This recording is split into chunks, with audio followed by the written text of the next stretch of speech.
And right now, rising water is leading to residents raising concerns. All this happening around Volla Creek in Corpus Christi, a creek that's risen so high, it's now over its banks. And our Andrew Christensen live on Las Colinas Street. And Andrew, people there saying even with all this rain, this is nothing new?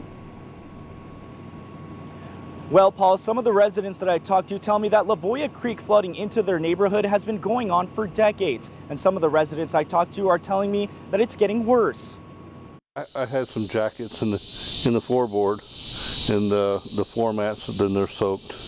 Volla Creek flooding is a problem Steve Johnston didn't think would affect the inside of his car, saying it's the third time this street has flooded in a year, and there's a pattern to the flooding.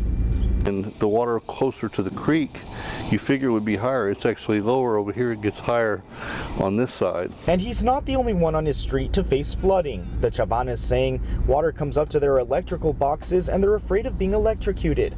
But that's not the only problem. Lost a lot of things inside the house, furniture, clothing, shoes, and a lot of stuff that you just put on the floor in the closet. Corpus Christi Councilman Roland Barrera is in charge of the area and says they're still in the design stage for a 130-acre stormwater detention pond that would remove the flood water, but says he has a plan in the meantime.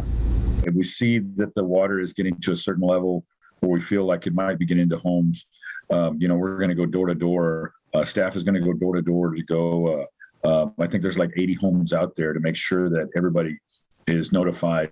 Today, the Red Cross was in the Las Colonias Street neighborhood to look at the creek to see whether citizens needed to be evacuated. But for some volunteers, it's not just about safety, it's a labor of love.